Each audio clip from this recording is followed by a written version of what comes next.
Bismillah. Assalamualaikum warahmatullahi wabarakatuh.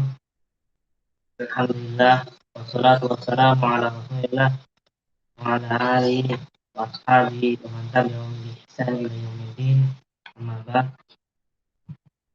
Anak-anakku sekalian yang dirahmati oleh Allah Subhanahu wa taala, semoga sehat-sehat selalu dan berada dalam lindungan Allah Subhanahu wa taala sehingga kita selalu senantiasa bisa mengikuti kegiatan belajar. Baik, anak-anak sekalian, sebelum memulai belajar, alangkah baiknya kita membaca doa terlebih dahulu. Raditu billahi robba, bil islami dina, bi Muhammadin nabiyya wa rasulah, Rabbi zidni ilma, warzuqni fahma. Setelah kita membaca doa, baiklah kita memulai materi hari ini, bab 1, surat Al-Bayyinah. Surat Al-Bayyinah, kandungan dalam surat Al-Bayyinah ini banyak berbicara tentang kaum Yahudi dan Nasrani. Dan Nabi Muhammad SAW, interaksi beliau dengan Yahudi dan Nasrani lebih padat. Kapan? Ketika beliau sudah hijrah ke Madinah. Dalam surah Al-Bayyinah ini mengandung 5 pembahasan. Tapi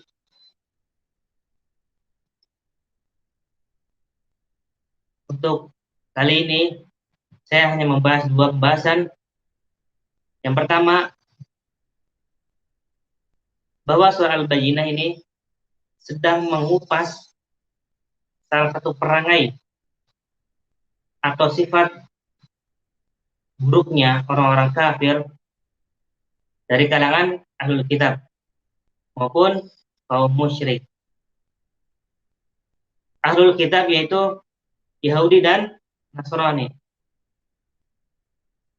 Kalau kaum musyrikin, maksudnya ya orang-orang yang nggak punya kitab, yang menyekutukan Allah Azza wa Jalla.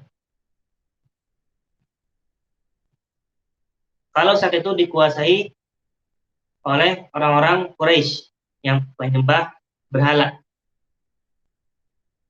Ayat ini sedang membahas salah satu sifat jelek yang mereka. Apa sifat jeleknya?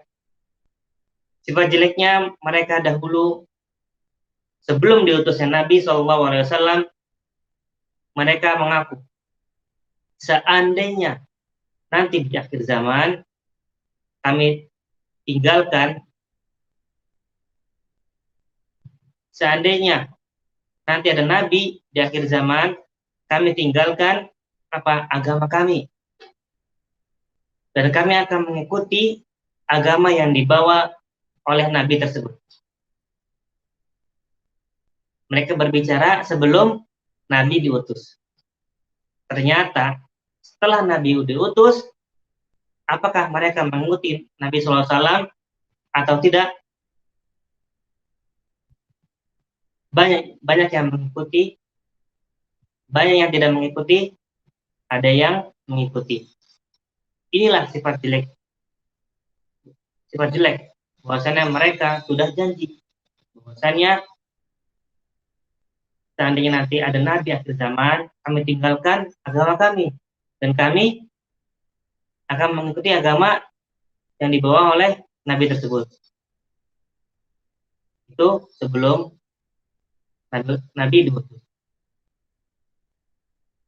Tapi setelah Nabi diutus, banyak yang tidak mengikuti, dan ada yang mengikuti. Sangat sedikit. Kalau kata Alkitab, Yahudi dan Nasrani, ia beralasan, kami pikir yang diutus dari kaum kami. Ternyata dari orang Arab Badui. Yang menurut kami, itu setaranya rendah. Masa kami disuruh orang seperti itu, disuruh orang seperti itu dari kalangan Arab Badui. Mereka gengsi. Mereka sebelum Nabi kita, Rasulullah SAW diutus, percaya dulu. Nabi SAW sebelum diutus menjadi Rasul, percaya dengan Nabi SAW. Orang-orang Quraisy.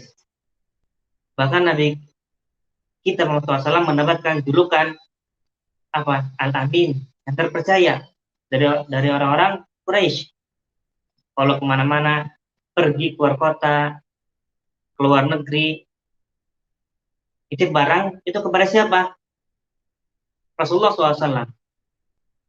Karena terpercaya. Tapi begitu Nabi Muhammad SAW mengumumkan bahwa beliau diangkat menjadi Nabi dan Rasul, apa komentar mereka? Kadzab, pendusta. Inilah pembahasan yang pertama yang ada di dalam surat Al-Bayyinah. Lam yakunil ladina kafaru min ahlil kitabi wal musyrikina munfakkina hatta ta'tiyahumul bayyinah. Orang-orang Yahudi dan Nasrani ini tidak akan meninggalkan agama mereka kecuali setelah datangnya Nabi kita dari Muhammad SAW. Tapi begitu Nabi kita diutus, apa? Wa tafarraqal ladzi na'utul kitaba illa min ba'di ma ja'atumul bayyinah.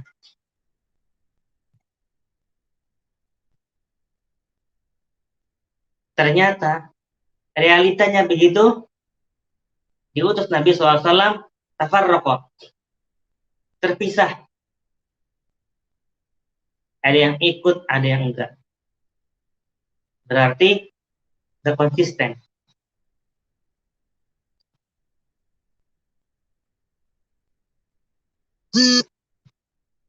Kemudian, inilah pembahasan yang pertama, yaitu mengupas salah satu perangai buruk orang-orang kafir. Yang kedua, pembahasan yang kedua, salah satu kandungan surat Al-Bayyinah ini adalah salah satu keistimewaan Nabi kita, Nabi Muhammad SAW. Keistimewaan itu Allah sebutkan dalam akhir ayat pertama. Itu apa? Hatta ta'tiyahumul bayyinah. Di antara makna al-bayyinah adalah penjelas. Al-haq, membedakan antara hak dan yang batil.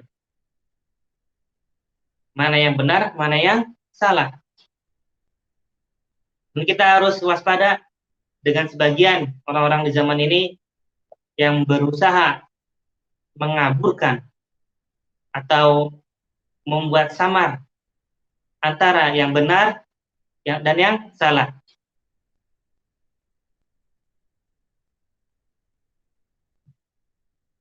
Membuat manusia menjadi bingung.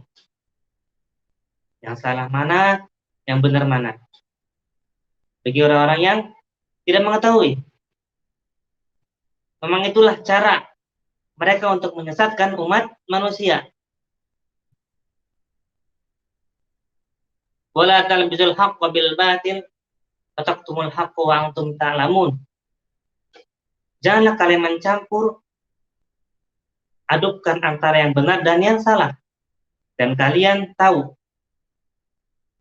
Mencampur adukkan antara yang benar dan yang salah.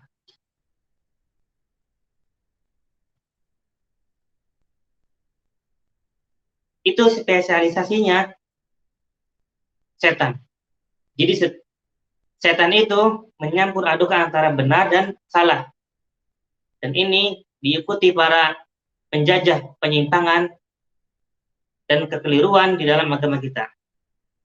Maka ketika ada ritual sesajen, biar kelihatan agak islami, mereka diawali dengan apa? Doa. Apa salahnya? Kan cuma doa ini. Lihat bagaimana ritual kesyirikan yang itu sudah benar-benar syirik dalam agama, kita diawali dengan doa. Bahkan sekalian, kalau perlu ditutup dengan pengajian. Itu kan mencampur adukan antara yang hak dan batil. Bikin orang-orang yang gak paham jadi bingung. Katanya syirik, kok ada pengajiannya? Makanya hati-hati. Nabi Muhammad SAW tidak mencampur adukan antara yang hak dan yang batil. Yang hak dikatakan yang hak, yang benar dikatakan yang benar, yang batil dikatakan yang batil. Yang salah dikatakan salah. Inilah tugasnya para ulama sebagai pewaris para nabi, menjelaskan mana yang hak, mana yang batil.